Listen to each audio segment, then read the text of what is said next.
May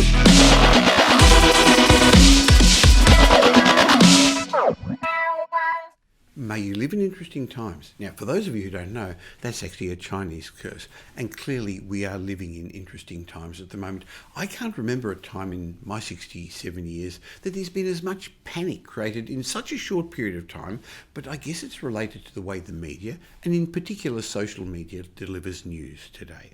And I'm finding currently there are two extreme schools of thought about the impact of the coronavirus, and in particular in my area of interest in property. Some are wondering, what's all the fuss about? It's just a bad strain of the flu, isn't it? What's the media making such a fuss about? At the other extreme, some people are saying, well, it's a major problem and life will never be the same again. Most likely the truth's going to be somewhere in the middle. But we're only in the early days of Australia's experience with COVID-19, so we're not really sure. However, having lived through a number of difficult and challenging times and experiences in the past, I recognise that those people who work through these times with an optimistic outlook, they do much, much better than people who are looking for the bad in the world. So I think it's our job as property investors, as business people, as entrepreneurs, to look for the silver lining in the current situation and take advantages of the opportunities that arise. Not take advantage of the people, because there's going to be some unfortunate issues with health with a number of people. I'm not suggesting that at all. I'm saying take advantages at times of adversity. Unfortunately, there's a whole lot of things we can't control at the moment. So there's no benefit in worrying about what we can't control. Many years ago, I realised that much of what we've worried about has either happened in the past or hasn't happened yet. You've got no control over that. Instead, worry about what you can control. So it's an important time to look after yourself, look after your immunity, eat well, exercise, have extra vitamins, sleep well, lower your stress. But what advice can I give you about property today? Well, I guess the best advice I can offer at present is that unfortunately the economy will suffer in the next little while, but it's likely to pick up pretty quickly. It's important to also recognise that at times like this, it's normal to feel nervous. It's normal to feel unsure. You're human. But it's not right to act on important financial decisions like buying a home, buying an investment property. It's not right to base your decisions on fear. It's not right to make 30-year financial decisions on the last 30 minutes of news. However, it is important to understand that there are a lot of unknowns. We're not really sure what's ahead, but what we can do is look at the past to get an idea of what's likely to be ahead in the future. Now, all the economists that I trust are suggesting Australia's economy is going to slow down and may even experience 1 or 2 quarters of negative growth, so we may or may not go into a technical recession.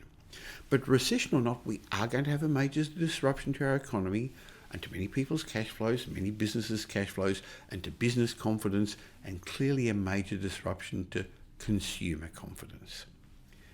However, this time round, it's different to the other recessions. Recessions in the past have been caused by a period of major excess where people are borrowing, leveraging, taking risks, speculating, and then the government or the Reserve Bank brings it to a halt by raising interest rates, and unemployment goes up terribly. Very different this time round. And that means that this time round our economy will most likely recover once we get through the ravages of social isolation. And this time our government is hell-bent on not allowing our economy to go into recession. They don't want to be known as the government that made Australia go into recession after 30 years.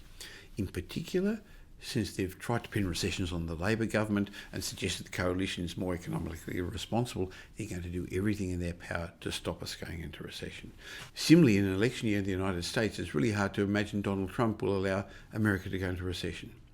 So looking back at the past gives us some clues. It's important to remember that after every stock market crash Australia's experienced, the property markets boomed. In fact, even in the last recession in the early 90s, and I remember those times well, the recession we had to have, property values in our capital cities didn't drop other than in Melbourne. And in Melbourne, that's where the economy suffered the most. I remember those times well, having lived there. It was a time when even a number of our major financial institutions in Victoria almost collapsed. But just like before, once we get through our current challenges, there's no reason to imagine there's not going to be a flight to quality assets again. This won't only be from Australian residents, but from the foreign residents who are once again going to see Australian residential real estate as a sound, secure, relatively less volatile asset class. So if you're interested in making the best of the opportunities that are arising at the moment, if you're wanting to set yourself up for a financial future, if you're looking to buy a new home or investment property, take the opportunity now to get ready, to get the right strategy, to get the right team around you, to have the right finance in place, to get the right ownership structures. Even if you're not going to do anything right now, get ready for when the market turns, because it will.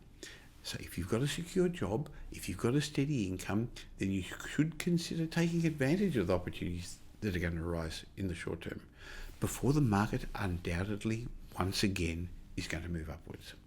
So remember what Warren Buffett said, undoubtedly the most successful investor in human history. He said, be fearful when others are greedy and be greedy when others are fearful.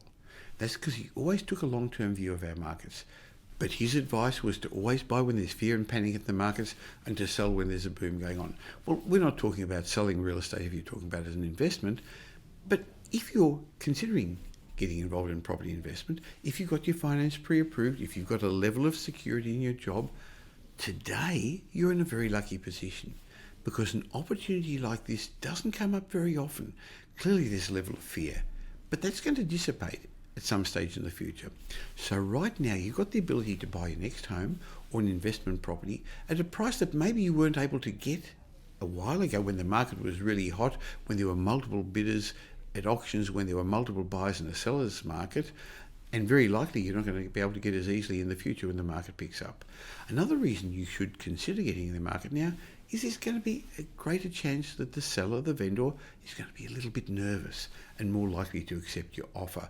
And you're not going to be having, as I said, as much competition as you would have had a while ago or possibly later this year. However, we've also learned, don't try and time the market.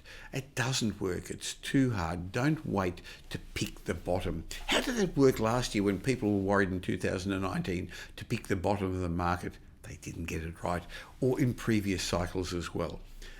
If you find the right property that fits your long-term strategy, whether it's your home, family needs as a house, or an investment property that suits your budget, that fits in with our six-stranded strategic approach to buy the right sort of properties, my suggestion is take advantage of the opportunity the market's offering you. Remember, you're not taking advantage of the people, but take advantage of the current situation to get into market and give yourself the best property you can get within your budget. As I said, great opportunity because there's going to be less competition. Our research, based on previous cycles, suggests that when the situation dissipates, there's going to be so much pent-up demand, you're again going to be competing with many other buyers. Now, I can understand why you have some concerns. I understand why you may be wondering, should I get in the market, should I wait? But if you think about it, there are always concerns. There'll always be reasons not to get into the property market. Just look back a couple of years. Some people, even in the last year, they were concerned about the removal of negative gearing. They were concerned about capital gains tax changes. They were wanting real proof that the property market had bottomed. They were worried about the bushfires earlier this year. There are always reasons not to get in the market, and the ones I discussed were only in the last 12 months alone. Then you can go back year after year. There were always reasons not to.